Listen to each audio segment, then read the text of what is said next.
बिस्मिल्लाहिर्रहमानिर्रहीम, अस्सलाम वालेकुम नाज़रीन। आप देख रहे हैं प्रोग्राम सिटी एट 10। मैं हूं आपकी मेज़बान अना यूसुफ। उम्मीद आप सब लोग ठीक ठाक होंगे।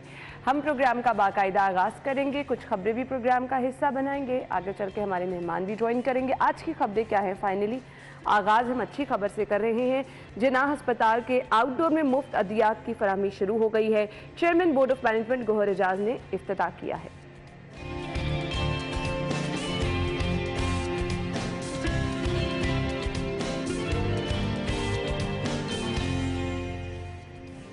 स्पीकर हाउस पंजाब असम्बली की तज़ीन और आराइश के लिए 29 करोड़ जारी। वज़ीर आला के अहकामात पर 100% फंड मिले।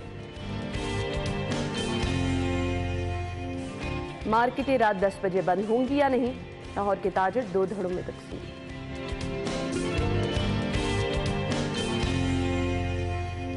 और नशई दूसरों के लिए भी खतरा बन गए। चुबुर्जी में वार से मजदूर शदीद जख्मी।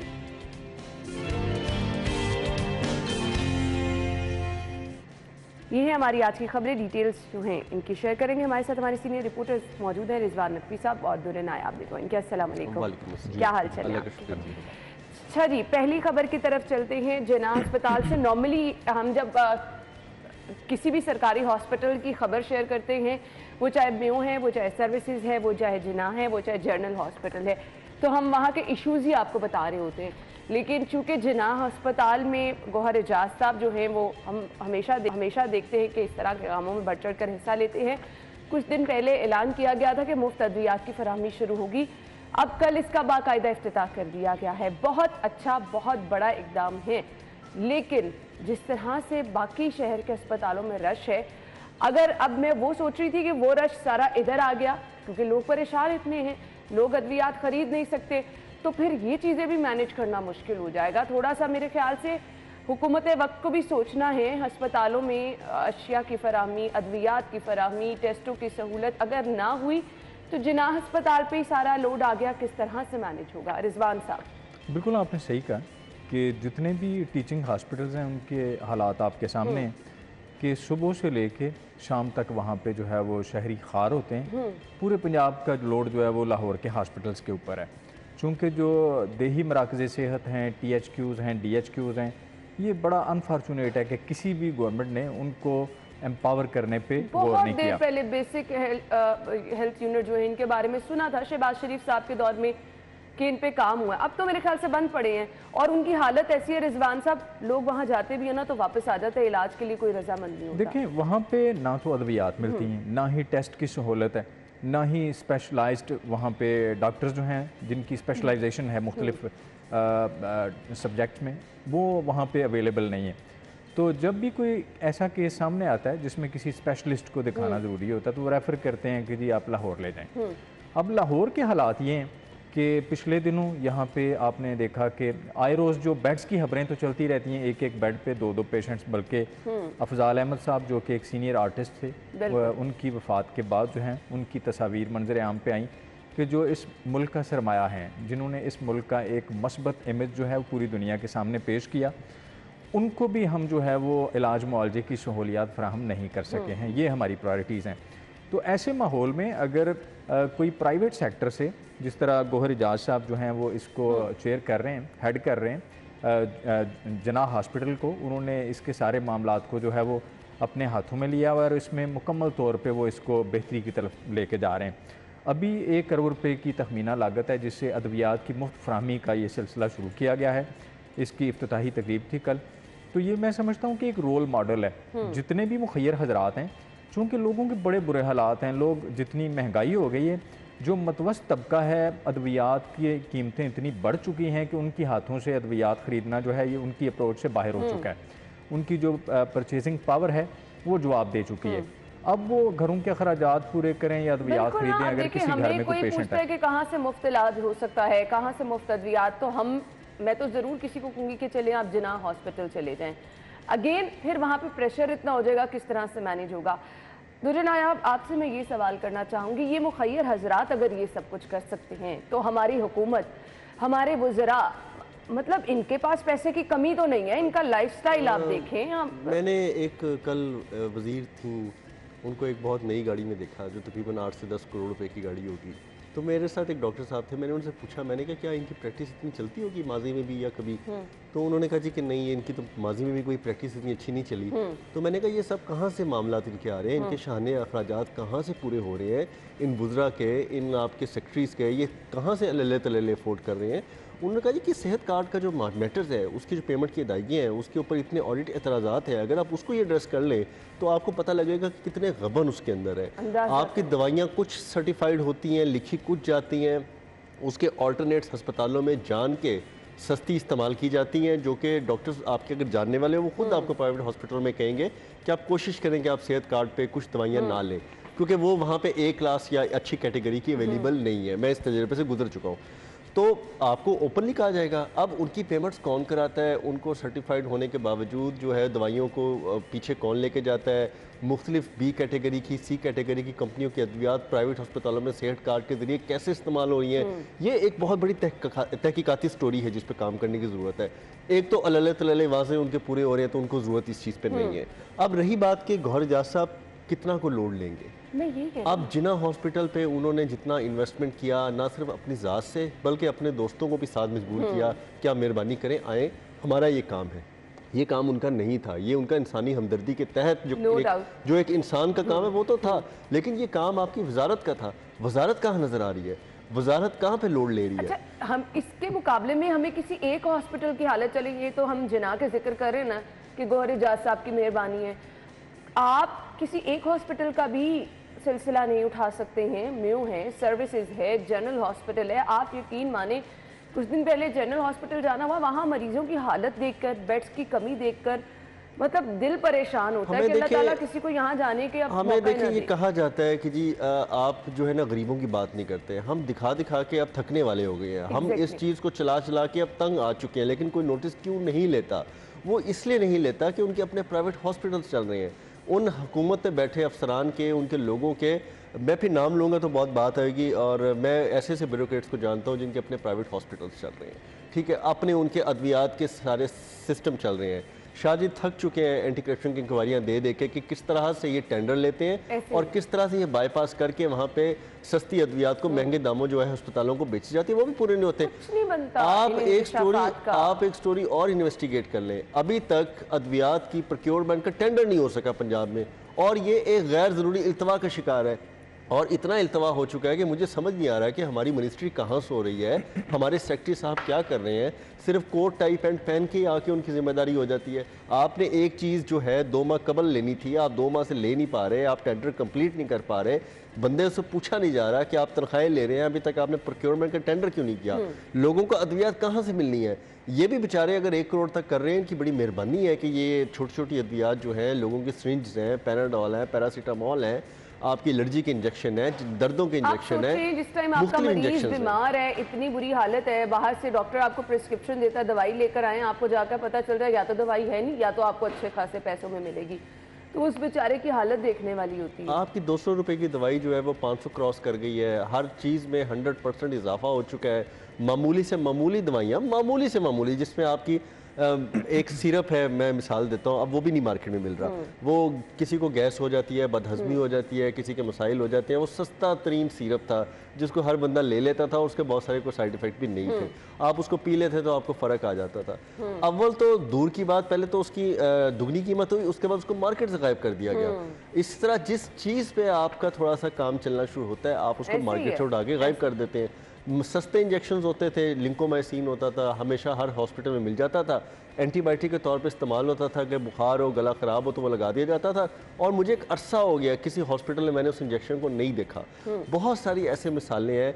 पहले अस्पतालों से गायब करते हैं दवाइयाँ, फिर मार्केट से गायब करते हैं, फिर ब्लैक में और ज़्यादा दामों पे वो दवाइयाँ वापस मार्केट में आ जाती हैं। ये ट्रेंड बन चुका है। ये पैनाडोल का पत्ता 200-200 रुपए में ब्लैक मिलता रहा। पैनाडोल का पत्ता जो हर आपके एक जनरल स्टोर पे मिला करता था, आपके डोर स्टेप पे मिल जाता था आपको। लेकिन अब सवाल ये पैदा होता है, मुझे खबर को वाइंड अप करना है, हुकूमत कुछ नहीं करने वाली, हमारा महकमा सेहत कुछ नहीं करने वाला, फिर रिक्वेस्ट मिलकर कर लेते हैं गौहर एजाज साहब जैसे ही मुखैर हजरात से कि वो लोग भी मेरा तो ख्याल है कि जी आप इस मिनिस्ट्री को ख़त्म कर दें, मैं तो ये रिक्वेस्ट करूँगा। और गौहर एजाज साहब जैसे जो अच्छे लोग हैं, जो समझते हैं, दर्द रखते हैं, उन पे आप इन मिनिस्ट्री को छोड़ दें, वो बेहतरी ले आएंगे, मेरा यकीन है। ये स्पेशलाइज जी कि डॉक्टर होना चाहिए, मिनिस्टर फलाना आपका होना चाहिए, वो समझते हैं मसाइल को। बहुत देख लिया, बहुत देख लिया और भुगत भी लिया, मजीद नहीं भुगत सकते, क्योंकि लोग जिस हालत में अस्पतालों में परेशान हमने देखे हैं। माजरत के साथ एक दफ़ा सुबह 9-10 बजे के करीब अगर आप लोग भी जाके देख लेंगे, आपको अंदाज़ा हो जाएगा लोगों की तकलीफ़ का। शायद उस तकलीफ़ को आपको देख के ज़्यादा बेहतर समझ आ सके। हमारे यहाँ बोलने से, खबर दिखा देने से शायद उस तरह फ़ायदा नहीं होता। एक दफ़ा जाके विजिट तो करें, आपको अंदाज़ा हो कि लोग किस कर्ज में मुब्तला हैं। ब्रेक लेंगे, ब्रेक के बाद ज्वाइन करेंगे, हमारे साथ ही रहिएगा।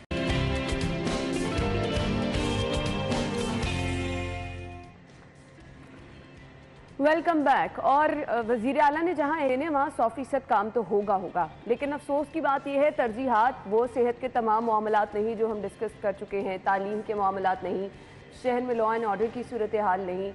एक तरजीहात आजकल नज़र आ रही हैं तो तैयारा, और फिर रिजवान साहब हैं, मैं अब क्या कहूँ कि गुजरात भी तरजीहात हैं, लेकिन यहाँ पे 100% फंड्स मिल गए हैं, उसकी बात कर लेते हैं। स्पीकर हाउस और पंजाब असम्बली की तज़ीन और आइश के लिए 29 करोड़ रुपये जारी किए गए हैं। असल में ये तरजीहात है। जी रिजवान साहब। बिल्कुल आपने सही कहा कि वज़ीर आला पंजाब जो है उनकी तरजीहात पब्लिक को डिलीवर करना नहीं है।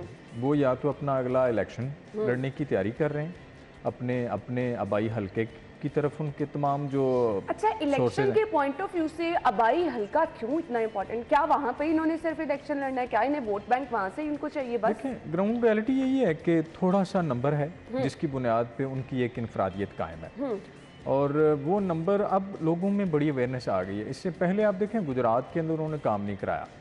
माजी में जब वो डिप्टी वज़ीर आज़म भी रहे, उसके अलावा वज़ीर आला पंजाब भी रहे, तो बड़े पावरफुल पोर्टफोलियोज उनके पास रहे, वजारत बल्दियात भी उनके पास रही। इसके बावजूद आप देखें उनका अपना जो घर है ना मानसून में वो भी डूब जाता है, जो गुजरात सिटी के अंदर है जोरलाई हाउस, उसके अंदर भी बारिशी पानी खड़ा होता है। अब ऐसा नहीं होना चाहिए, क्योंकि अब पूरा गुजरात शहर में जो है वो काम जारी है, और गुजरात को जाने वाले जो रास्ते हैं उनकी भी सुनी गई है। वहाँ पे अब जो है जितने भी सोर्सेज हैं उनकी बारिश गुजरात के ऊपर हो रही है, और गुजरात के लोग तो खुश हैं, मैं भी खुश हूँ इस हवाले से। लेकिन ये कि शायद आपको जहाँ पे जितने फ़ंड की ज़रूरत है उतना लगाना चाहिए। अगर आप नौकरियाँ वहाँ पे दे रहे हैं, और नौकरियाँ सिर्फ और सिर्फ मेरिट की बुनियाद पे नहीं बल्कि जिन लोगों के साथ वोट बैंक जुड़ा हुआ है उनको दे रहे हैं, तो फिर ये ज़्यादती है। हज़ारों नौकरियाँ तो आई हैं वहाँ पे, मुख्तलिफ डिपार्टमेंट्स के अंदर हायरिंग हो रही है, लेकिन साथ साथ ये भी एक परसेप्शन मार्केट के अंदर हर जो एप्लीकेंट है वो ये डिस्कस कर रहा है कि ये चौधरीयों की जानिब से पर्ची आएगी तो होना है। अगर उधर से पर्ची नहीं आएगी, आप एक स्वीपर की जॉब भी नहीं ले सकते, आप नायब कासिद की असामी के लिए भी एलिजिबल नहीं है। आप मजूर कोटे पे अप्लाई करते हैं, लेकिन अगर पर्ची आपके पास नहीं है उधर की तो मजूर भी नहीं है, फिर आप मजूर नहीं, मजूर भी तसव्वुर नहीं होंगे, आपको वो नौकरी नहीं मिल सकती। चूँकि वो सारी चीज़ें मैनेजमेंट कर रहे हैं अगले इलेक्शन के लिए, उन्हें पता है अभी तो उनकी वजारत आला जो है वो भी हवा के अंदर मुअल्लक है, किसी भी वक्त उनको वजारत आला से हाथ धोना पड़ सकता है। इस वक्त ब्यूरोक्रेसी के अंदर एक मंडी लगी हुई है, जिसका जहाँ पे दाव लगता है वो दूसरे को हटवा के उस सीट को ऑक्यूपाई करने के चक्कर में बहुत से जूनियर लोग हैं जो डीसी लग गए इस दौर के अंदर पर्ची के ऊपर, वो एलिजिबल नहीं थे। अभी वो डीसी वाला उनका जो है वो अहलियत के मायार पे वो पूरे नहीं उतरते थे। ताज़ा ग्रेड 18 मिला, कई ऐसे लोगों के नाम लिए जा सकते हैं, लेकिन उनके पास पर्चियाँ थीं। सीनियर जो हैं जो कि एलिजिबल भी थे, वो 1, 2, 3 डीसी शिप करने के बावजूद अब जो है वो OSD बन के बैठे हुए हैं, क्योंकि उनके पास पर्ची नहीं है। ये बहुत बड़ा अलमिया है कि काबिलियत की बुनियाद पे लोगों को कमोडेट करने की बजाय आप अपनी सियासी वफादारी के तनाजुर में लोगों को देखते हैं, और अगर कोई आपका जो आपने बनाया हुआ अहलियत का मयार उस पर पूरा नहीं उतरता तो फिर उसको सीट नहीं मिल सकती। मेरे एक जानने वाले पाकिस्तान एडमिनिस्ट्रेटिव सर्विस से, उन्हें कुछ अरसा पहले एक कॉल आ गई उनके इलाके के किसी इंडस्ट्रियलिस्ट की। उसने कहा कि जी अगर आप, मैं सुना है OSD हैं, अगर लगना चाहते हैं तो ये रेट चल रहा है, तो मैं आपके पैसे दे दूं, तो सिफारिश भी करता हूं, जो जहां से सुनी जाती है वो भी सिफारिश भी हो जाएगी और आपके पैसे भी। तो उन्होंने मीटिंग भी की, आके उनको मिले। उन्होंने फिर ज़ाहिर है ब्यूरोक्रेसी अब बड़ी क्लियर हेडेड है, उन्हें पता है कि सिफारिश के बगैर यहाँ पे पोस्टिंग नहीं मिलती, पैसा भी चल रहा है। बुजदार साहब के दौर में भी फ़र्क होगी, साहिबा जो है ख़बरों का हिस्सा रही। उनके दौर में भी पैसे के जरिए डीसी और डीपीओ लगाए गए और अब भी यही कल्चर चल रहा है आम है। अब उन्होंने जब एक दो लोगों से ओपिनियन लिया कि ये किस कुमाश का आदमी है जो मेरी सिफारिश कर रहा है, उन्होंने कहा जी इसके बड़े गैर कानूनी धंधे हैं, आप लग गए तो इसने तो आपको वक्त डाल देना है, आपका करियर दागदार कर देगा, इसकी सिफारिश ना कराएं। उसके बाद उन्होंने कहा कि जी बड़ी मेहरबानी है, आपने ऑफ़र किया लेकिन मैं आपका वजन नहीं उठा सकता। शाह जी ने इतनी खूबसूरती से यूनाइटेड स्टेट ऑफ गुजरात का नक्शा खींचा है कि मैं मजबूर हो गया बताने में कि यहाँ पे इतने अच्छे तरीके से यकीन करें एलेबोरेट किया गया है, इससे भी बढ़ के बहुत कुछ हो रहा है और बहुत सारे दबे लफ्ज़ों में हमें ब्यूरोक्रेट्स या कुछ लोग नहीं बताते। आप देखें कि वो ब्यूरोक्रेट क्या होगा कि सारी उम्र वो एक क्लास में आया और चंद उन लोगों से निकल के सीएसपी करके वो अपना सीएसएस करके सीएसपी हुआ, लेकिन अब वो एक ऐसे बंदे के तलवे चाटने में मजबूर है जो ना ब्यूरोक्रेट है ना वो सिविल सर्विस के किसी मैटर पे पूरा उतरता है, लेकिन वो प्रिंसिपल सेक्रेटरी टू सीएम की सीट पे बैठा है और शायद उनको कहीं पे भर्ती भी ना किया जा सकता मेरिट पे अगर देखा जाता। तो अब ऐसे लोग जाके जो सारा दिन अपनी अफसरी दिखाते थे, मेरिट का रोना रोते थे, अब वो सारा दिन खुशामद में लगे हुए हैं। हालात ये हैं यहाँ पे कि जो पर्चियों में भर्ती किए चौधरी परवेज इलाही साहब ने अपने पुराने दौर में, अब उन्हीं को दोबारा नवाजने का सिलसिला चल रहा है। एक बंदा इन्होंने एलडीए में भर्ती किया पर्ची पर, पुरानी बात थी, वो हाउसिंग में एक्चुअली भर्ती हुआ, वहाँ से अब्जॉर्व होकर एलडीए में आ गया। अब उसकी 32 साल सर्विस पूरी होने के बाद उसको एक्सटेंशन दी जा रही है विदाउट नो रूल्स और ऐसा प्रेसिडेंट बनाया जा रहा है जो सूबे के पंजाब में क्या वो पाकिस्तान के चारों सूबे में नहीं मिलता। ना वो बंदा सिविल सर्वेंट है, ना वो बंदा किसी सर्विस का पूरा उतरता है, एलडीए में एब्जॉर्ब होके हाउसिंग से आया, उसके बाद मसाइल पैदा हुए, उसने जाके वज़ीर आला को अपनी चिट दिखाई, देखें सर मैं आपकी चिट पे भर्ती हुआ था। वज़ीर आला ने कहा ज़बरदस्त, ये तो बड़ा काम का बंदा है, अपने उल्टे सीधे काम जो भी सारे करवाने थे वो करवाए। उसके बाद अब उसको 1 साल की एक्सटेंशन दी जा रही है और एक्सटेंशन इतनी मजबूरी में दी जा रही है कि एक्सटेंशन जो रीएम्प्लॉयमेंट बोर्ड है जो सिविल सर्वेंट्स का होता है, उसमें से 2 बंदे बस रोए नहीं है, उनकी आंखों से आंसू नहीं निकले कि हम ये काम नहीं कर सकते। अंदाजा करें। खैर अब खबर पे आ जाए, वज़ीर आला के अहकामात पर 100% फंड्स 29 करोड़ पे जारी किए गए हैं सिर्फ तज़ीनो आराइश के लिए। एक कमेंट आपका चाहिए रिजवान साहब का, फिर मुझे ब्रेकिंग की तरफ जाना है। ये 29 करोड़ पे कहाँ से आए हैं? वो देखे ना, वो आप ये भी डाल दें अब जाती उम्रा पे, आप ये कह दें जी कि राइविन रोड को बनाया जा रहा है, आप कह दें जाती उम्रा के बाद दीवारें खड़ी की जा रही हैं, हर वो काम हो रहा है जिसपे तनकीद, हर वो काम कोई बंदा कैसे कर सकता है? थोड़ी सी अंदर बंदे को ना शर्म आती है कि यार मैंने एक दफा ये बात कही थी, हमने ये बात, तो मुझे अच्छा नहीं लगता कि अब मैं ये काम करना शुरू कर दूं, लेकिन इतने धड़ल्ले के साथ ये किया जा रहा है और ऐसे ऐसे खूबसूरत फर्नीचर, कीमती फर्नीचर, ब्रांडेड फर्श टाइलिंग, लकड़ियों के वुड वर्क क्या कराया जा रहा है। ये लोग यहाँ गुजारते हैं। मुझे सिर्फ ये बता दें, जो असेंबली के दफ्तर इनका है या स्पीकर हाउस है, इन्होंने कितना टाइम यहाँ गुजारा? देखिए ये सारी चीजें जब कभी इनकी अकाउंटेबिलिटी होगी या ऑडिट होगा, तहलील होने की बात है, एक तरफ ये मिजाज नहीं है वैसे तहलील होने वाला। जब ये फंड्स जारी होते हैं ना, उसके साथ ही कोई पर्ची आ जाती है, ये ठेकेदार है, ये इससे काम कराना है, उसकी परसेंटेज तय होती है, वो जो उसको काम लेके देता है उस तक पैसे चले जाते हैं। आप किसी भी सरकारी ऑफिस के अंदर कोई प्रोक्योरमेंट होती है, कोई नई चीज़ बनती है, तामीरात होती हैं, उसके अंदर ये कहानी आपको लाजमी मिलेगी कि ऊपर जो बैठे साहब हैं उनकी तरफ से कोई ना कोई ठेकेदार उसमें आ जाएगा और वो सबको खुश रखते हैं ठेकेदार, उनको आराम से ठेका मिल जाता है, इन्हें काम हो जाता है और जो काम फ़र्ज़ करें कि 10 करोड़ में होने वाला है वो 29 करोड़ में होएगा और बाद में उसकी अकाउंटेबिलिटी भी कोई नहीं। अच्छा चले मैं एक खबर और आपको बता दूं, भी ये खबर कहीं छपी तो नहीं होगी क्योंकि मेरे भी जेहन में 1-2 दिन पहले मुझे किसी ने बताई थी कि जो इनका काफली खा मुस्लिम लीग हाउस है डेविस रोड पे, उसकी भी किसी सरकारी खाते में तज़ीनो आराइश हो रही है। अगर वो चेक करा लें तो वो भी आपके सामने बड़ी खबर होगी। वहाँ भी नया फर्नीचर रखा जा रहा है, नई सफेदियाँ हो रही है, बड़ा कुछ हो रहा है। अच्छी याशी की जिंदगी ये लोग गुजार रहे हैं और खूब गुजार रहे हैं और मैं कब तक है ये चीज़ें, वक्त तो हमेशा एक सा नहीं रहता है, लेकिन ये लोग 2-2 हाथों से लूटना जो होता है ना, इस वक्त वो कर रहे हैं। हम का आपके सामने किस्मत है। खैर आगे चल के मैं आटे की सूरत हाल भी आपको बताऊंगी। एक ब्रेक होगी, ब्रेक के बाद हम आपको ज्वाइन करेंगे हमारे साथ ही।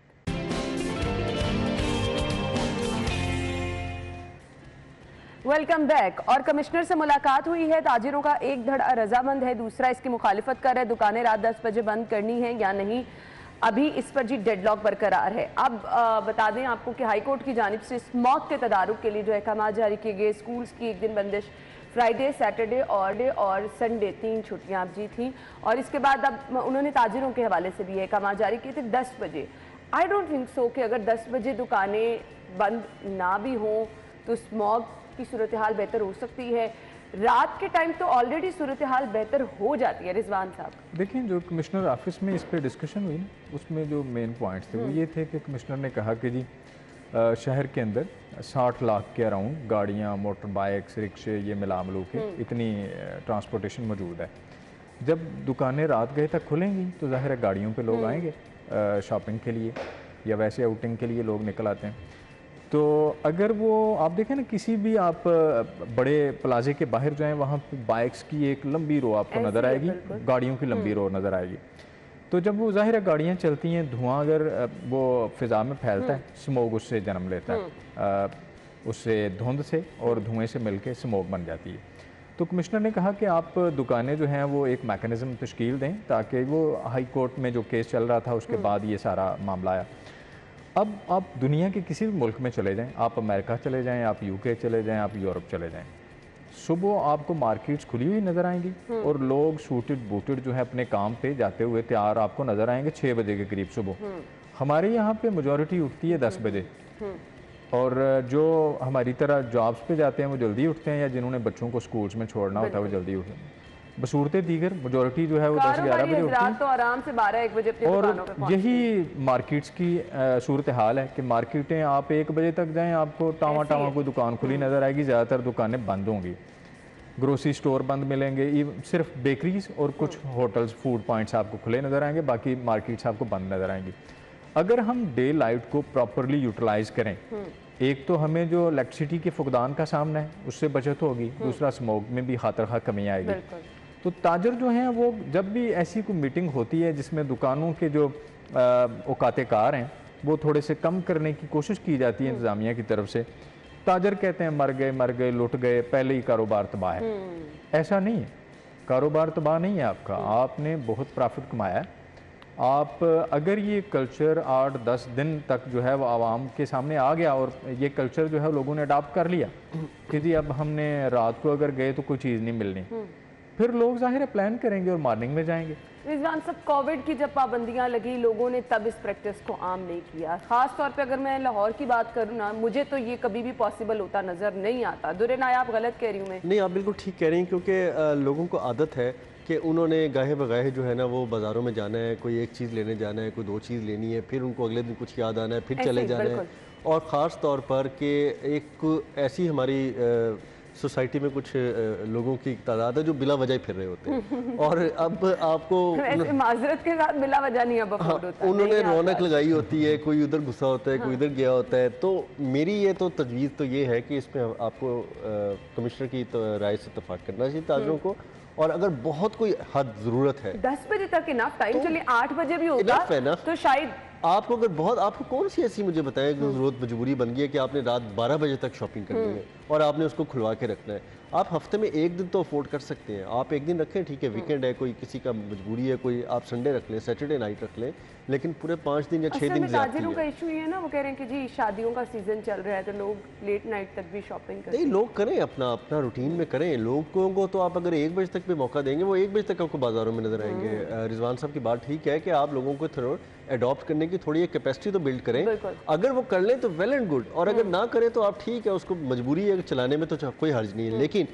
मैं बजाते खुद ये समझता हूँ कि आपको डे लाइट को प्रॉपर यूज़ करना चाहिए, दिन के दिन ही सारे काम और बहुत सारे कामयाब मुमालिक हमारे सामने उनकी मिसालें हैं, वो इसी तरह से करते हैं। लोगों को टाइम से घर पे जाना चाहिए ना, अपनी दुकानें कारोबार बंद करके उनको टाइम सकते हैं। ब्रेक का कहा जा रहा है, ब्रेक के बाद वापस आते हैं, हमारे साथ रहिए।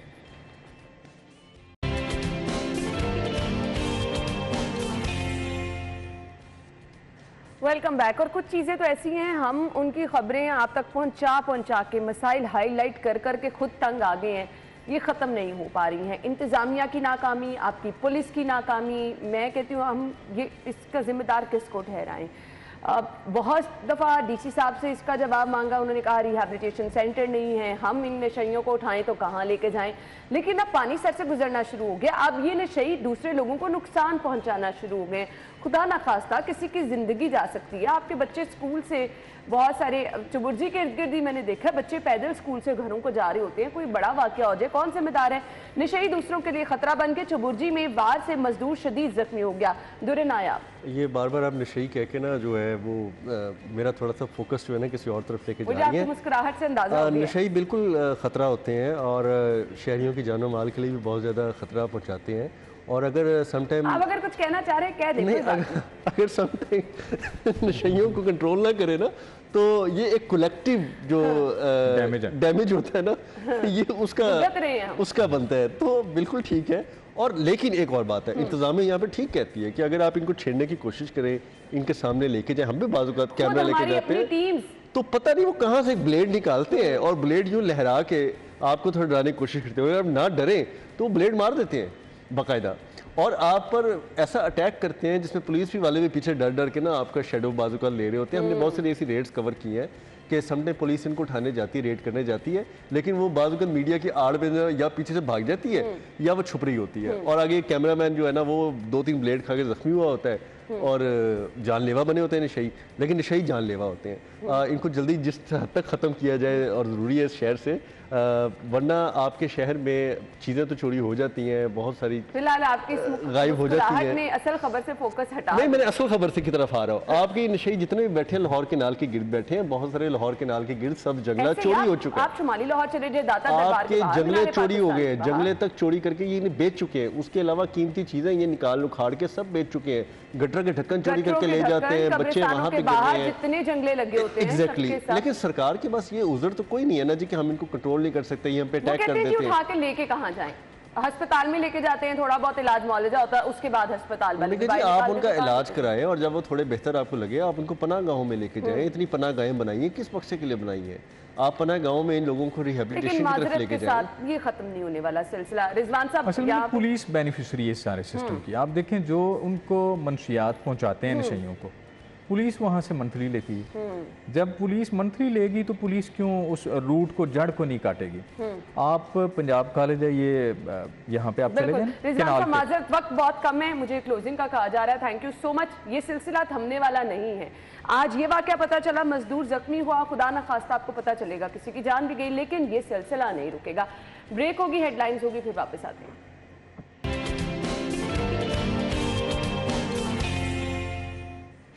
स्टूडियो में आपको एक बार फिर से खुशामदीद कहेंगे। आज के दौर में बड़ा हो, छोटा हो, कोई बूढ़ा हो, हर किसी का मसला क्या है कि हर कोई आपको परेशान भी नज़र आ रहा है, हर कोई आपको उदास भी नज़र आ रहा है, हर कोई आपको डिप्रेशन का शिकार भी नज़र आ रहा है। कुछ हालात ऐसे हैं, कुछ फैमिली में कभी माहौल ऐसा बन जाता है कि आप उदास भी होते हैं। कुछ लोग अपनी वर्क प्लेस पे काम के बर्डन की वजह से, स्टूडेंट्स अगर पढ़ाई कर रहे हैं तो एक्स्ट्रा बर्डन कभी वो ले लेते हैं, उसकी वजह से परेशान हो जाते हैं। लेकिन एक स्टेज होती है ना ये उदासी की, परेशानी की, डिप्रेशन की, अगर आप क्रॉस कर जाएं तो फिर वो मेंटल हेल्थ आपकी इतनी डिस्टर्ब रहना शुरू हो जाती है कि आप एक्चुअली बीमारी की तरफ जाना शुरू हो जाते हो और आपको पता भी नहीं चलता। अब ये मेंटल हेल्थ आपकी सही होना कितना ज़रूरी है? मेंटल, ये जो हम इलनेस बात कर रहे हैं, पता कैसे चलेगा कि आपको कुछ इस तरह की प्रॉब्लम है? क्योंकि हमारे यहाँ ये होता है, अगर हर बंदा जो है वो डिप्रेशन का शिकार है तो हर रोज़ आप कहते हैं अच्छा जी बीपी चेक करा लो, मेडिसिन पे लग जाते हैं लोग, दवाइयाँ खा खा के आप अपने आप को निढाल करते चले जाते हैं, लेकिन आप किसी अच्छे डॉक्टर के पास जाना गवारा नहीं करते। ये डिप्रेशन की ज़्यादती और इसके साथ साथ मुसलसल आपका परेशान रहना, उदास रहना, और एक स्टेज आती है कि आप वसवसों का शिकार होना शुरू हो जाते हैं। आपको ऐसी थॉट्स आना शुरू हो जाती हैं कि ये ना हो जाए, ये ना हो जाए, ये ना हो जाए।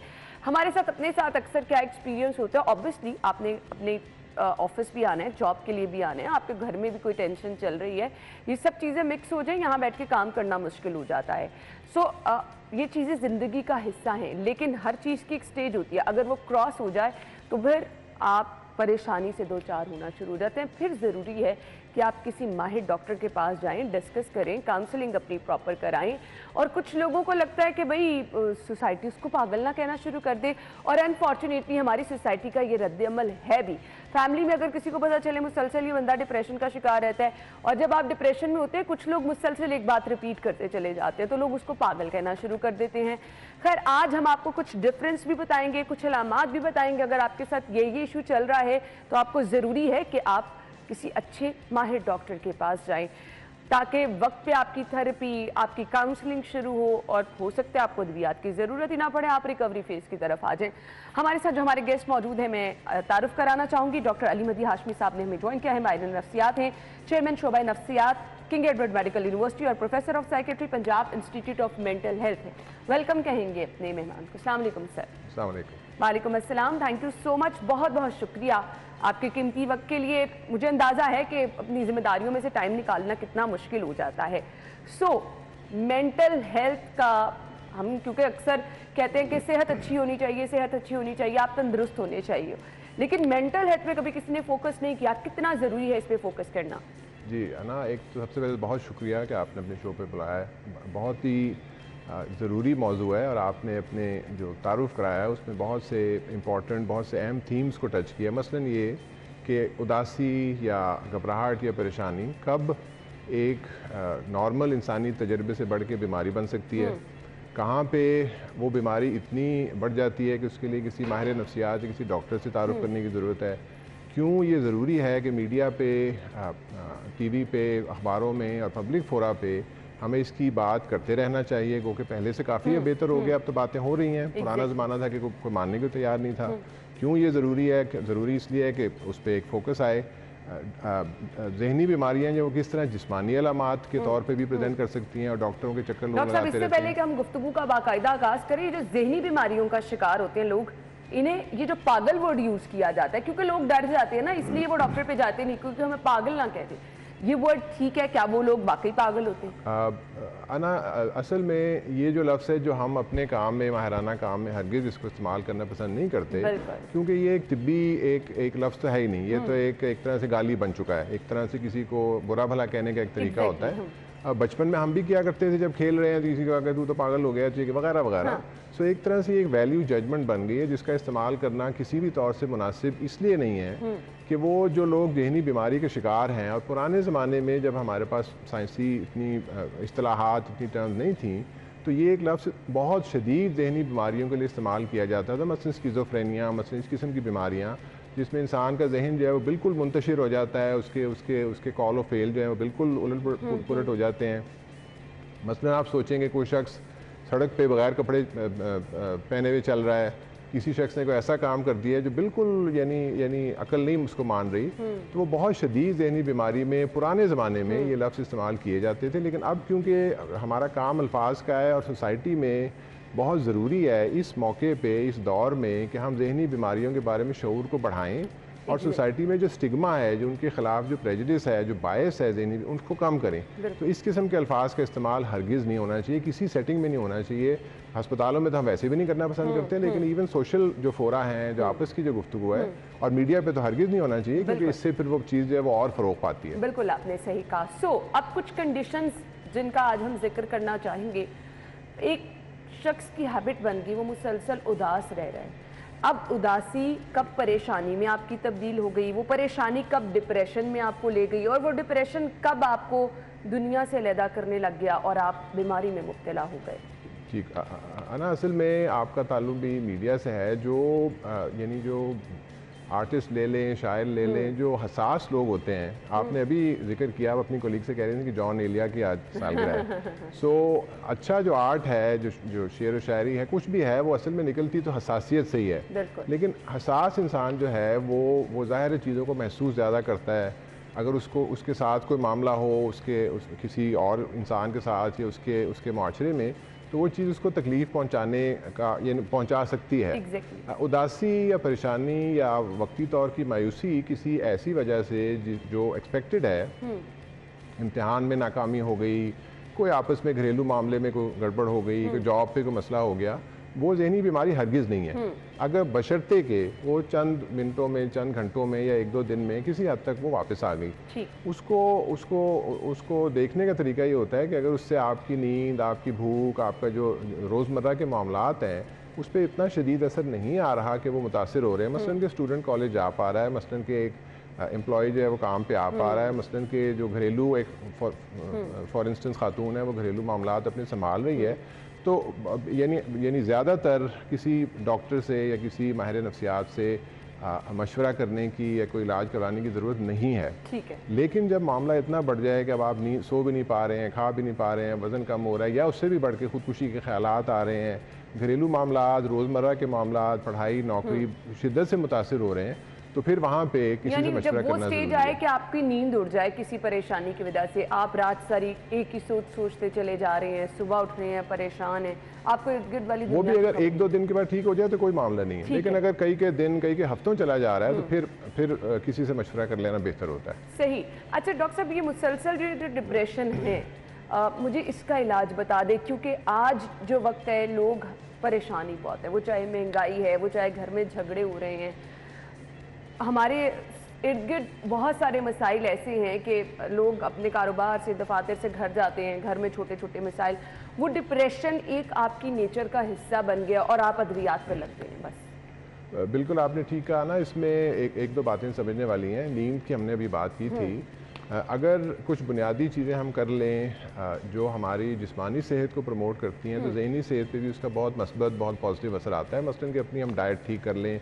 आजकल ये जंक फूड वगैरह ये सारी चीज़ें ये सेहत के लिए मुज़िर है। अगर हम थोड़ा सा वक्त निकाल लें हल्की फुल्की वर्जिश के लिए, अगर हम रात को 6-7 घंटे नींद के लिए वक्त निकाल लें, थोड़ा सा स्क्रीन टाइम अपना कम कर दें, अपना वो सारी चीज़ें सोशल मीडिया का यूज़ कम कर दें, तो अगर जिस्मानी सेहत का हम ख्याल रखेंगे, और ज़ाहिर है कि शराब नशा इस किस्म की चीज़ों का इस्तेमाल ना करें और जिस्मानी सेहत हमारी बरकरार रहे, तो काफ़ी हद तक ज़हनी सेहत पे भी एक पॉजिटिव इफेक्ट उसका आता है। तो इसलिए सबसे पहला स्टेप तो हमें ये करना चाहिए कि अगर हमें ये वो तबीयत में ख़राबी महसूस हो रही है तो अपना डेली रूटीन ठीक करें, थोड़ा बहुत वर्जिश का वक्त निकाल लें, अपनी नींद पूरी करें, अपनी डाइट ठीक करें, शराब नशा सिगरेट इस किस्म की चीज़ों से परहेज़ करें जहाँ तक मुमकिन हो सकता है। आपने बहुत अच्छी एक बात की कि क्योंकि हमारा माशरा तब्दील हो रहा है, हम एक पसमानदा मुल्क से अब एक तरक्की की तरफ चल रहे हैं, इंडस्ट्रियाँ लग रही हैं, औरतें जो हैं वर्क फोर्स में आ रही हैं, फैमिली सिस्टम चेंज हो रहा है, लोग बहुत लंबा काम कर रहे हैं, सुबह 8 बजे काम शुरू होता है, रात 10-11 बजे तक काम चलता है। तो इसमें एक हद तक कि अपने आप को जिस्मानी तौर पे बचाने का एक निकलता है, लेकिन अपने आप पे फोकस करना, सेहत पे फोकस करना ज़रूरी है अगर आप वो बाकी काम करना चाहते हैं। बिल्कुल आपने सही कहा। उसके अलावा दवाइयों का आपने बहुत अच्छा किया कि आपने जिक्र छेड़ दिया। जो दवाइयाँ हम साइकाट्री में इस्तेमाल करते हैं वो बहुत मुफीद भी होती हैं, लेकिन बहुत ज़्यादा मोहलिक भी हो सकती हैं, बहुत डेंजरस भी हो सकती हैं। इस तरह से 2-3 बातें उसमें, एक तो ये कि साइकाट्री की दवाइयाँ, एंटी डिप्रेसेंट इस किस्म की दवाइयाँ 80% तो नॉन साइकाट्रिस्ट लिखते हैं। मसलन पेट का डॉक्टर, किसी को टेंशन हुई है, पेट का दर्द हुआ है, उन्होंने लिख दी, हार्ट के डॉक्टर लिखते हैं और हर किस्म के डॉक्टर को प्रिस्क्राइब करते हैं, जो कि नहीं होना चाहिए जब तक कि हमें ये यकीन ना हो कि ये मामला इतना संगीन है कि उसको दवाई की ज़रूरत है। नंबर 2, साइकाट्रिस्ट के पास जब आप जाते हैं तो आपको हमेशा स्टार्ट करना चाहिए, एविडेंस ये कहता है, रिसर्च ये कहती है कि साइकोलॉजिकल ट्रीटमेंट से स्टार्ट करना चाहिए, साइकोथेरेपी से स्टार्ट करना चाहिए, काउंसलिंग से स्टार्ट करना चाहिए, और उसमें ये चीज़ें शामिल होती हैं, आपका डेली रूटीन, ये सब चीज़ें जो हैं। उसके बाद भी अगर मामला जो है वो बड़ा हुआ है तो फिर आप दवाइयों की तरफ रुजू कर सकते हैं। बदकिस्मती से होता ही है कि इन सारी चीज़ों को शॉर्टकट करके दवाइयाँ पहला ऑप्शन बन जाती हैं। बिल्कुल ऐसे ही। जो शॉर्ट टर्म में शायद थोड़ी सी हेल्प करते हैं। अनफॉर्चुनेटली हमारे मरीजों का भी ये वो एक डॉक्टर साहब बन गया, अगर आपके पास आएंगे आपने दवाई ना दी तो लोग कहेंगे पता नहीं अब शायद ये डॉक्टर ही नहीं अच्छे। बिल्कुल ऐसे ही है। वो दोनों फरीकैन के लिए आसानी है। मरीज के लिए आसानी है कि उसको लाइफस्टाइल भी चेंज नहीं करना पड़ रहा, उसको और भी कुछ नहीं करना पड़ रहा, सिर्फ दवाई खानी है। डॉक्टर के लिए आसानी, मेरे लिए आसानी है कि वक्त कम लग रहा है, मैं उसको दवाई पकड़ाता हूँ, आप फारिग करता हूँ, अब मैं दूसरा बंदा देख लेता हूँ, लेकिन ये दोनों तरफ से नुकसानदेह है। जो जिस शख्स को ये शिकायत हो रही है उसको थोड़ा सा डॉक्टर का एक्स्ट्रा वक्त लेके ये चीज़ें पूछनी चाहिए, इस चीज़ पे अमल करना चाहिए। डॉक्टरों को ज़रूर कोशिश करनी चाहिए कि उनको पहले उस तरफ लेके आएँ, हेल्थ को प्रमोट करने के लिए, बजाय इसके कि एक ऑटोमेटिकली सबको दवाइयाँ। और ये चीज़ ये सिर्फ साइकाट्री नहीं, ये चीज़ डायबिटीज़ पे, हार्ट की प्रॉब्लम पे, अब क्योंकि हमारा माशरा तरक्की कर रहा है, मुल्क में हमारे जो हेल्थ इंडिकेटर्स हैं वो इम्प्रूव हो रहे हैं, तो जो पुराने ज़माने की मोहलिक बीमारियां थी, टाइफाइड और कॉलरा, ये वो आहिस्ता आहिस्ता कम हो रही हैं। अब क्रॉनिक बीमारियों का दौर है, डायबिटीज़ है, हार्ट डिजीज़ है, ओबेसिटी है जो है, जिससे बहुत सारी, उसमें भी जो लाइफस्टाइल इंटरवेंशन है, वर्जिश है, नींद है, सब चीज़ें वो बहुत ज़्यादा मुफीद होती हैं, बजाय इसके कि हम दवाइयों पे दवाइयाँ खाते चले जाएँ, ऑपरेशन पे ऑपरेशन करवाते चले जाएँ। उससे डॉक्टरों का और अस्पतालों का फ़ायदा तो हो रहा है, लेकिन शायद मरीजों का उतना फ़ायदा नहीं हो रहा। कुछ मुस्बत अंदाज़े फ़िक्र, क्योंकि हमारे यहाँ नेगेटिविटी डॉक्टर साहब बहुत ज़्यादा है, कोई भी बात करता है तो हमें लगता है शायद इसने गलत बात कही है, हाइपर होना हर दूसरा बंदा शुरू कर देता है। सो हमारी सोच मुस्बत हम कैसे रख सकते हैं, मुझे ना कि हम काम रिलैक्स कैसे रह सकते हैं, कुछ चीज़ें अगर आप शेयर करना चाहें। समटाइम मुझे ऐसे लगता है कि शायद मुझे किसी ने कोई गलत बात कह दी, हालांकि किसी का पॉइंट ऑफ व्यू भी नहीं ऐसे होता। सो हमने पॉजिटिव कैसे रहना है, नेगेटिविटी से दूर कैसे रहना है, रिलैक्स कैसे रहना है? आप बहुत कॉम्प्रिहेंसिव से सवाल कर रही हैं और उसको बार मैं कोशिश करता हूँ। उसमें ऐसा है कि एक तो हर शख्स की अपनी अपनी पर्सनैलिटी होती है। कुछ लोग ज़रा sort of laid back relax होते हैं, कुछ लोग ज़रा ज़्यादा एक्टिव होते हैं, तो वो तो पैदाइशी चीज़ होती है, उसको यानी मुकम्मल तौर पर बदलना तो उस तरह से मुमकिन नहीं होता। अलबत्ता वही बातें जो हमने की हैं, जो हेल्पफुल इंटरवेंशन है, मैं पर्सनली एक्सरसाइज में बिलीव करता हूँ, मुझे शौक भी है। एक्सरसाइज से बहुत से ऐसे हार्मोन, बहुत से ऐसे बॉडी में केमिकल्स रिलीज होते हैं जो वही काम करते हैं जो रिलैक्सेशन की दवाइयाँ कर रही हैं। तो अगर हल्की फुल्की वर्जिश अगर की जाए, वॉक की जाए, कोई योगा की जाए, इस किस्म की चीज़ें आजकल तो बहुत रिवाज आ गया है, तो उससे बहुत फ़र्क पड़ता है। हमने पहले बात की शराब, नशा, सिगरेट, इस किस्म की चीज़ें जो हैं वो भी एक तरह से कोपिंग मैकेनिज्म होते हैं अपनी अपनी परेशानी को डाइवर्ट करने के लिए, लेकिन वो अनहेल्दी कोपिंग मैकेनिज्म। बेहतर कोपिंग मैकेनिज्म हो सकते हैं कि आपने वॉक कर ली, आपने किसी दोस्त के साथ बैठ के कोई बात कर ली, आपने कोई अपना फेवरेट टीवी प्रोग्राम आपने देख लिया। इसमें मीडिया का रोल, मैं हमेशा ये सोचता हूँ कि स्टूडियोज़ में आके इस तरह की बात शायद मुझे नहीं करनी चाहिए, लेकिन मीडिया का रोल ह्यूजली पॉजिटिव भी हो सकता है। इस किस्म की बातें आप मीडिया पे प्रमोट भी कर सकते हैं, लेकिन जब सनसनीखेज खबरें और इस किस्म के वाक़यात जो हैं उनको बार बार दिखाया जाता है मीडिया पे, तो वो लोगों की एंग्जाइटी, परेशानी, स्ट्रेस को बढ़ा भी सकता है। तो वो मैस मीडिया का बहुत बड़ा रोल है, सोशल मीडिया का बहुत बड़ा रोल है। उसके अलावा तो एक पूरी एक स्कूल ऑफ थॉट है कि किस तरह से, और वो हर इंसान की अपनी एक तरीका होता है कि मुझे अच्छा लगता है किताबें पढ़ के खुद से तलाश करना होता है। सही। मैसेज क्या देना चाहेंगे देखने वालों को? मैसेज में ये देना चाहूँगा कि इसके बारे में बात होते रहनी चाहिए। हमें ये इसको हत्तुल इम्कान मेंटल इलनेस के बारे में जो प्रेजुडिसेस हैं, जो बायसेस हैं, उनके बारे में बात भी करते रहना चाहिए। आपने बहुत अच्छी बात की थी कि जिस किस्म के अल्फाज हैं, पागल, इस किस्म के अल्फाज हैं, मेंटल, साइको, इनका इस्तेमाल हरगिज़ नहीं करना चाहिए। जो लोग ज़हनी बीमारी से सफ़र कर रहे हैं उनको हमदर्दी मिलनी चाहिए, उनको प्रॉपर मेडिकल ट्रीटमेंट मिलनी चाहिए, ना कि उनको बुरा भला कहा जाए, उस चीज़ को छुपाया जाए, उनसे कहा जाए कि तुम्हें जिन चढ़ गया, ये हो गया, वो हो गया, यानी वो एक जो वहम है, वो जो सारी चीज़ें उनको और बढ़ोता दिया जाए। तो मेरा ख्याल अब तो मामला बहुत बेहतर हो चुका है। मैं अमेरिका से आया था 12-14 साल पहले, इसी टाइम में बहुत फ़र्क पड़ गया है। अब हम मीडिया पे बैठ के बात भी करते हैं, बहुत सारी करते हैं, तो इंशाल्लाह लंबा सफ़र है, लेकिन आहिस्ता आहिस्ता हम उस पर चल रहे हैं इंशाल्लाह जी। लेकिन इस तरह के लोगों को आपको भी एक्स्ट्रा केयर देनी है। आपके अपने जो आसपास वाले लोग हैं उनकी मोहब्बत, उनकी केयर मेरे ख्याल से आधा काम वही ठीक कर देती है। लेकिन जहाँ कहीं पे भी आपको लगे कि आप मुसलसल इन चीज़ों का शिकार रहना शुरू हो गए हैं, आपकी पर्सनैलिटी इससे तबाह हो रही है, आपसे लोग दूर होना शुरू हो गए हैं, आप अपने दफ्तर में सही जाके काम नहीं कर पा रहे हैं, तो ज़रूर आपको अच्छे डॉक्टर से फौरी तौर पर रब्ता करना है ताकि आपका ये मसला जो है फौरी तौर पर हल हो सके। अद्वियात से दूर रहें, जो चीज़ें डॉक्टर साहब ने बताई हैं, वर्क करें, एक्सरसाइज करें, आप अपने आप में खुद ब खुद बहुत ज़्यादा बेहतरी महसूस करते हैं। थैंक यू सो मच, बहुत बहुत शुक्रिया आपके लिए। नाज़रीन, ब्रेक लेंगे, ब्रेक के बाद आपको ज्वाइन करते हैं। Stay with us. तो कैसा होगा कल का मौसम, आज का मौसम कैसा है, और सर्दी की शिद्दत कितनी रिकॉर्ड की जा रही है, आने वाले दिनों में क्या हालात होंगे? कोमल की तरफ हम चलेंगे। कोमल, सबसे पहले तो आज का मौसम बताएगा, क्या प्रेडिक्शन है, कैसा रहेगा मौसम आज का? जी बिल्कुल अन्ना, शहर लाहौर में उतरा जाड़े का मौसम शहरी महसूस हो रहे हैं। ठंडी हवाओं का सिलसिला भी बरकरार है, खुनकी में भी इजाफा रिकॉर्ड किया जा रहा है। ठंडी ठंडी हवाओं का सिलसिला जारी है, लेकिन हम जो मौसम को देखना चाहते हैं, अभी भी दिसंबर का जो है वो मिड होने को है और उस तरह से तब्दीली नहीं हो रही। यूँ लग रहा है कि जैसे बारिश जो है वो शहर लाहौर के बासियों से रूठी हुई है और शहरी बेताबी से, बेचैनी से बेकरार होकर इंतज़ार कर रहे हैं कि शहर लाहौर में बारिश जो है वो बरसे। फ़िज़ा जो है वो कुछ बेहतर रिकॉर्ड की जा रही है, लेकिन मतला जो है वो आज साफ़ सुथरा रिकॉर्ड किया जा रहा है। धूप भी निकली हुई है, खुनकी भी बरकरार है और हल्की फुल्की जो है वो सर्दी भी महसूस की जा रही है। आज सूरज की हरारत में भी कमी आई है। मौजूदा टेम्परेचर के हवाले से बात करूँ तो इस वक्त टेम्परेचर जो है वो भी 18 डिग्री सेंटीग्रेड रिकॉर्ड किया जा रहा है। बारिशों के हवाले से फिर भी कोई भी इम्कान मौजूद नहीं है, ऐसा महकमा मौसमियात की जानिब से बताया जा रहा है। लेकिन अगर मैं बात करूँ स्मोक के हवाले से, तो स्मोक सुबह औकात में कमी देखी जा रही थी, जबकि इस वक्त जो है वो उसमें इजाफा रिकॉर्ड किया जा रहा है और AQI जो है वो भी 181 रिकॉर्ड किया जा रहा है। अन्ना, शहरियों को ज़रूरत है हिफाजत की, शहरियों को ज़रूरत है ऐसी चीज़ों को जो है वो इस्तेमाल ना करें जो कि शहर लाहौर की फ़िज़ा को आलूदा कर रही है।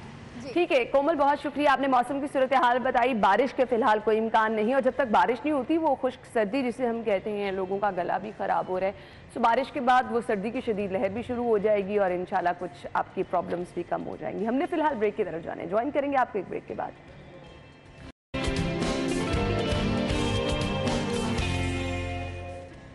Welcome back. एक बार फिर से आपको खुशामदीद कहेंगे। प्रोग्राम के हिस्से में अगले सेगमेंट की तरफ बढ़ेंगे और हमने आपको बताना है जी, इस टाइम आप डिसाइड कर रहे होते हैं कि घर में बनाना क्या है। सब्जी अगर आप बनाना चाह रहे हैं, मार्केट का रेट क्या है, आज कौन सी सब्जी आपको किस रेट पे मिलेगी, सेगमेंट है आज के भाव।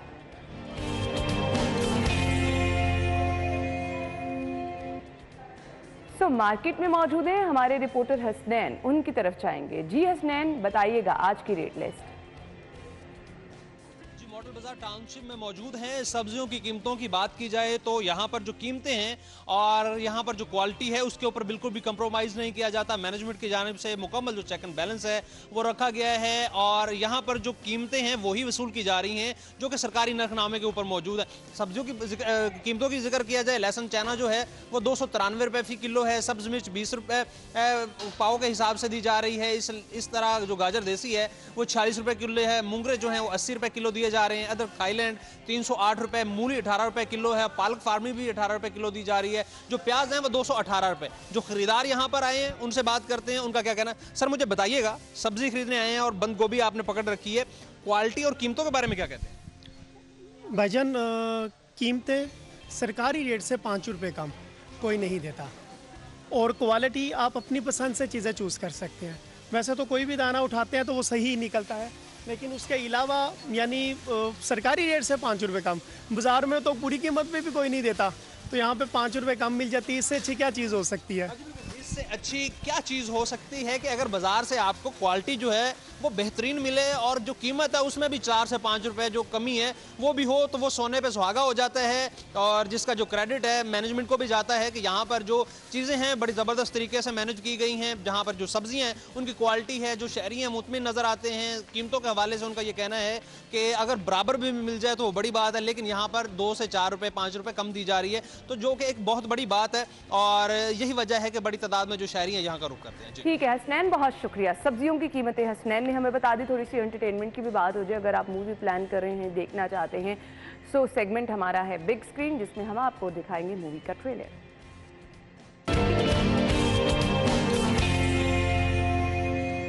सो आज की मूवी है जी ब्लैक वारंट, तो इसका ट्रेलर आप देख लीजिए। ये है जी ट्रेलर। मूवी अच्छी लग रही है, अब आपने डिसाइड करना है आपने देखनी है या नहीं देखनी। देखे ना देखें, लेकिन कुछ दिन पहले आपको बताया था कि मोस्ट गूगल जो गाना था पसूड़ी, उसमें जो गुलकारा हैं शैगिल, जिनकी मकबूलियत के चर्चे हम हर जगह पर सुन रहे हैं और लोग ये भी कह रहे हैं कि नाज़िया हसन की याद एक बार फिर से ताज़ा हो गई, जितना अंदाज उनका पसंद किया जा रहा है। अब जी इस पसूड़ी गाने के बाद भी उनकी मकबूलियत के चर्चे एक नए गाने की सूरत में आ रहे हैं। उनकी आवाज़ को भी लोग पसंद कर रहे हैं, उनके अंदाज को भी। तो आपको दिखा देते हैं ना, तो ज़बरदस्त है ही, मैं तो नज़ारे देखती रह गई। स्वाइक लेक है ये जी कलर करहान में, और आप देख सकते हैं हमारा मुल्क किस कदर यहाँ पर खूबसूरती है, किस कदर खूबसूरत कुदरती नज़ारे हैं, आवाज़ भी बहुत खूबसूरत, और वो सुकून जो गाने का नाम रखा गया, वाकई वो सुकून जो है वो नज़र भी आ रहा है। हमने फिलहाल ब्रेक लेनी है, ब्रेक के बाद ज्वाइन करते हैं। ब्रेक के बाद आपको एक बार फिर से खुश आमदीद कहेंगे और प्रोग्राम के हिस्से में हमने अगला सेगमेंट शामिल करना है, जिसमें हम आपको बताते हैं कि आज के डिफरेंट करेंसी रेट्स जो हैं जी क्या हैं, पता नहीं मुझे क्या हो गया, करेंसी के रेट्स हमने आपको बताने हैं, लिस्ट हम आपके साथ शेयर करते हैं। तो सेगमेंट है हमारा माल कहा।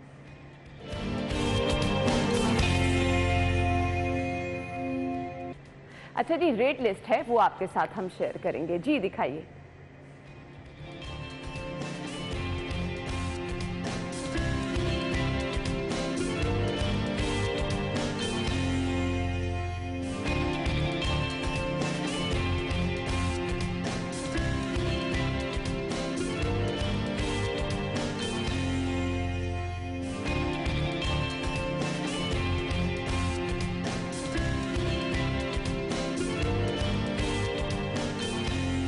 नाज़रीन, ये थी रेट लिस्ट जो कि आपके साथ हमने शेयर कर दी है।